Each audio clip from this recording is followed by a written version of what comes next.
బాపట్ల జిల్లా కర్రపాలెం మండలంలో టీడీపీ అభ్యర్థి నరేంద్ర వర్మ విస్తృతంగా ప్రచారం నిర్వహించారు. పెరలిపాడు, పెద్దగొల్లపాలెం, నక్కలవారిపాలెం, బత్తులవారిపాలెం, మరకవారిపాలెం గ్రామాలలో ఆయన పర్యటించి ఎన్నికల ప్రచారం చేశారు. ఈ సందర్భంగా వైసీపీ పాలన తీరుపై నరేంద్ర వర్మ మండిపడ్డారు. సముద్ర తీర గ్రామాలలో మౌలిక వసతులు కూడా లేవని ఆగ్రహం వ్యక్తం చేశారు. ఈ గ్రామాలలో తాగునీరు, సాగునీరు లేకపోవడంతో పాటు పారిశుద్ధ్యం పూర్తిగా లోపించి అంటువ్యాధులు వ్యాపిస్తున్నాయని అన్నారు. కూటమి ప్రభుత్వం అధికారంలోకి రాగానే ఆయా గ్రామాలపై ప్రత్యేక శ్రద్ధ పెట్టి అన్ని సౌకర్యాలు కల్పిస్తామని నరేంద్ర వర్మ హామీ ఇచ్చారు.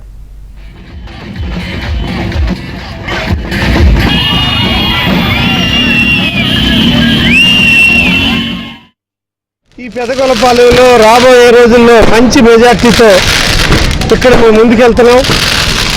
ఇటువంటి గ్రామాలు ఎన్నో కూడా మార్పుకు ఈసారి శ్రీకారం చుడుతున్నాయి. అన్నిటికీ మించి చంద్రబాబు నాయుడు గారి పథకాలు,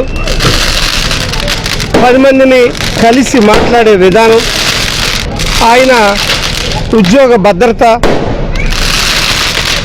నిరుద్యోగ వృత్తి, వ్యవసాయ సహాయం కోసం సంవత్సరానికి 20,000 రూపాయలు, అన్నదాత అనే పథకం కింద ఈ 20,000 రూపాయలు రైతులకు ఇస్తున్నారు.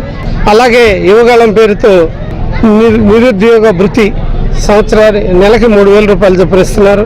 ఇలా ఎన్నో కార్యక్రమాలు శ్రీకారం చుట్టడంతో పాటు ఆడబిడ్డల్ని మహాశక్తిగా మార్చడం కోసం ఆడబిడ్డ నిధి 19 ఏళ్ళు నిండిన దగ్గర నుంచి నెలకి 1,500 రూపాయలు ఇచ్చే పథకం, అలాగే తల్లికి వందనం పేరుతో ఒక బిడ్డకి 15,000, ఇద్దరు బిడ్డలుంటే 30,000, ముగ్గురుంటే 45,000 ఇలా ప్రతి సంవత్సరం వాళ్ళ చదువుల నిమిత్తం తల్లి ఖాతాలో పడే విధానం, అలాగే సంవత్సరానికి గ్యాస్ సిలిండర్లు 3 ఫ్రీగా ఇచ్చే విధానం, ఆర్టీసీలో కూడా ఆడబిడ్డల కోసం ఉచితంగా ప్రయాణం, ఇలా ఎన్నెన్నో పథకాలు శ్రీకారం చుట్టడమే కాకుండా బీసీల కోసం ప్రత్యేకమైన